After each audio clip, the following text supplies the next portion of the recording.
plaisir pour moi de vous savoir nombreux devant vos petits écrans pour suivre ce magazine Vraie Version, une émission d'actualité, un magazine qui évoque des questions de l'heure ici en République démocratique du Congo. Aujourd'hui, nous allons mettre la barre très haut en parlant des questions qui se posent ici au pays, principalement la question sécuritaire. Le gouvernement qui s'est fait attendre 100 ans de l'église kimbanguiste, le président de la République a fait le déplacement de Kamba.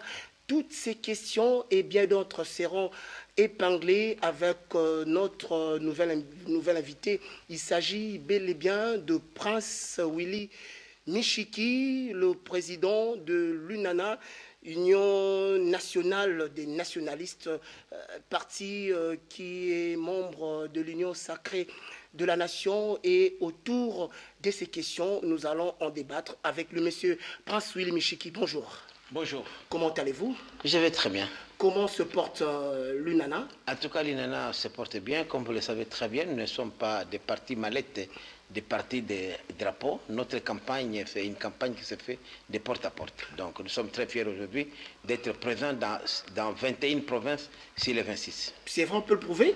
Tout à fait, tout à fait. Nous sommes dans les 3 provinces de l'ex-Kivu. Nous sommes aujourd'hui à Lualaba, au Katanga, à Tanganyika. Nous sommes présents à Kinshasa, la capitale. Nous sommes au Congo central, d'où d'ailleurs je viens d'avoir une grande matinée politique à Kasangulu avec notre base du Congo central. Nous sommes présents au Kasaï oriental. Nous sommes présents dans l'ex-Bandundu, toutes les provinces.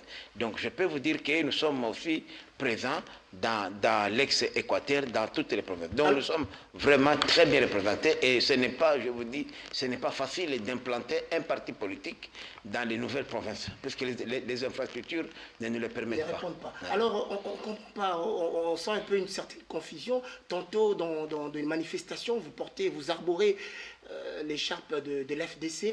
Comment ça se passe? Vous êtes UNANA ou bien vous êtes de l'FDC? Non, je suis le président national de l'Union nationale des nationalistes, UNANA en sigle, membre de l'AFDF et Alliés. Oui. En fait, notre regroupement politique s'appelle AFDF Alliés, qui est membre de l'Union sacrée. Donc l'AFDF est mon partenaire politique. Expliquez-nous un peu pour peut-être ceux qui vous ne connaissent pas, un tout petit peu votre parcours par lequel vous êtes passé jusqu'à arriver... en tout cas, si je dois parler de mon parcours, c'est un parcours vraiment, c'est un parcours de combattant. Évidemment, je dois dire d'abord que mes premiers pas politiques, je les ai faits à l'IDPS, qui est mon école politique, sous les Manguela que vous connaissez. C'est ainsi que je suis cofondateur de ce parti IDPS.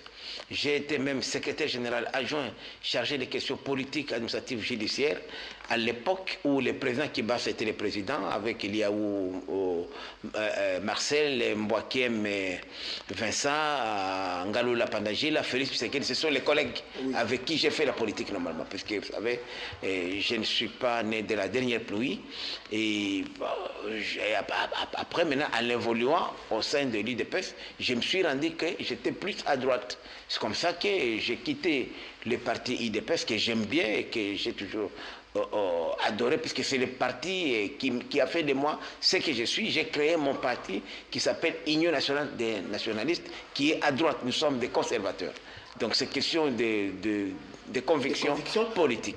Mais le combat est toujours le même. À un certain moment, vous avez quitté Étienne Tshisekedi pour vous rallier à Joseph Kabila. Et ensuite, vous avez, lors des élections de 2018, vous avez soutenu Martin Fayoulou. Et puis, vous êtes revenu encore avec Félix Tshisekedi. Pourquoi vous mangez à tous les râteliers? Non, en fait, la politique, elle est dynamique. Il n'y a que les imbéciles qui ne changent pas. Moi, j'ai toujours été très franc. Et ma façon de faire la politique, ce n'est pas une politique alimentaire. Il y a des gens qui font la politique de vente. Moi, je suis un homme de conviction. Et lorsque je suis convaincu par quelque chose, je vais jusqu'au bout. Lorsque nous étions rassemblés, j'ai siégé au conseil des sages avec même l'acteur Premier ministre qui était venu avec Annie Banda, le Condé avec Félix Tshisekedi, avec les amis Martin Fayoulou.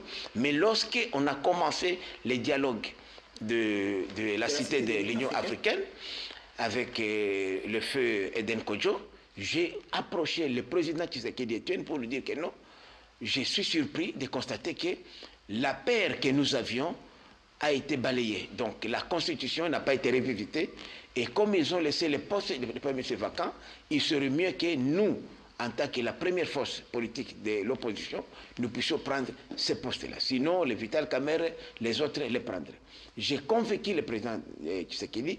Évidemment, il faut dire qu'il y a eu des pesanteurs autour de lui qui ne m'ont pas permis de m'exprimer librement. Mais j'ai dit, alors j'ai démissionné du Conseil des sages, tête haute. Je peux vous donner encore l'accusé de réception. Le président Félix est là, il était là à l'époque. Je suis allé au dialogue. Et au dialogue, notre objectif, au dialogue de la cité de l'Union africaine, c'était d'obtenir les élections. Et c'est la première fois d'ailleurs qu'un dialogue politique a accouché d'un calendrier électoral qui fit plus tard parachever à la Senco, où les amis que j'avais laissé alimenter m'ont rejoint là-bas. Donc je suis toujours sur le bon, et c'est là où d'ailleurs on a eu malheureusement, à la dernière minute, un gouvernement parachuté de Tchibala, et avec ça nous sommes arrivés là où nous sommes. Donc il faut dire que le combat que je mène a toujours été un combat loyal, un combat de conviction. Parce que moi je suis un kimbanguiste, pas un kimbanguiste religieux, mais un kimbanguiste comme philosophie politique. Parce que Kimbangu est un homme, le premier d'ailleurs. On en parlera ça à notre combat. Il y a aussi quelqu'un qui était dans le combat, qui a participé à cette victoire, à la victoire de Félix Tshisekedi au présidentiel de 2018. Il s'agit bien et bien de Vital Kamerhe, qui aujourd'hui totalise une année depuis son arrestation. Il purge à la prison de Makala. Un mot pour lui. Est-ce que vous pouvez dire, parce que vous êtes aussi, pour rappeler, vous êtes aussi originaire de l'Est. Moi d'abord, au-delà de la politique, j'ai des liens tout à fait particuliers avec Vital. Vital, c'est quelqu'un avec qui on a grandi. C'est quelqu'un qui m'a accompagné en politique, hein, pendant qu'on avait notre regroupement qu'on appelait l'INAGEL, Ligue nationale des jeunes leaders. Vital, c'est un ami. Et parmi, en tout cas, mes intimités, ces intimités, en tout cas, dans notre jeunesse. Donc, ça me fait très mal de voir la carrière de Vital Kamerhe, un garçon qui est plein d'avenir, s'écouler comme ça. Moi, je pense sincèrement qu'on peut faire des fautes, on peut faire. Je pense qu'avec l'avènement des élections de 2023, le président, je sais qu'il dit, je suis sûr, il sera réélu. Nous pensons qu'à ce moment-là, il pourra faire une grâce. Je ne peux pas juger les actes posés par la justice, mais j'estime que Vital n'a pas intérêt à éterniser son procès. Donc moi je crois que c'est là qui croient multiplier on connaît comment les avocats ils bénéficient ils tuent à longueur des procès. Je crois que Vital n'a pas intérêt de ça. Vital a besoin certes d'un procès digne et équitable, mais il a besoin d'obtenir un jugement définitif. Alors, moi j'ai fait la prison, et je peux vous dire que le meilleur endroit où je me suis senti en sécurité, c'est en prison. Chaque fois que je suis arrêté, c'est une bénédiction pour moi. Donc je dois dire, Vital, si Vital pouvait savoir ce qui lui serait arrivé pendant ce temps ici, s'il était libre, il dirait, Dieu merci de m'avoir protégé. Très bien. Lumumba est allé à la table ronde de Bruxelles venant de la prison. Ça, c'est important. Hein? Alors, pour embrayer sur cette question, vous parlez de Simon Kimbangu, de Patrice Emery Lumumba. L'église kimbanguiste venait de fêter ses centenaires.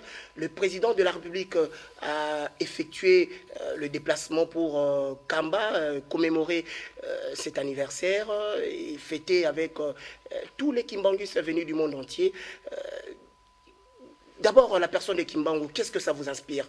Est-ce que vous pouvez nous dire deux mots sur le combat, sa vision pour le Congo? Tout à fait. Vous savez, il faut faire une nuance, Nathan, entre Kimbangu, religieux, et Kimbangu, homme d'État, homme politique. Moi, je ne suis pas kimbanguiste, fidèle de l'église kimbanguiste. Moi, je suis chrétien. Je prie ailleurs. J'adhère à la vision, à la philosophie politique de cet homme-là. Vous savez que Kimbangu, c'est la toute première personnalité au monde d'avoir fait autant d'années en prison, 30 ans. Il n'y a pas un homme aujourd'hui, un homme sur terre, qui a fait ce que Kimbangu a fait. Vous savez, nous tous, nous aimons la vie, mais lui, il a sacrifié sa vie. Dans les 30 ans, il pouvait dire, bon, moi, je laisse ces affaires ici, remettez-moi ma liberté. Mais il a tenu bon. Et quand vous voyez le parcours de Kimbangu, Lumumba a suivi exactement Kimbangu. Tous les deux ont été arrêtés à Tusville, qui s'appelle aujourd'hui Mazangungu. De là, on les a fait monter dans les avions à des époques tout à fait différentes, des générations différentes, et tous destination c'est au Katanga. Et quand vous voyez aujourd'hui, à l'époque, lorsque Kimbangu disait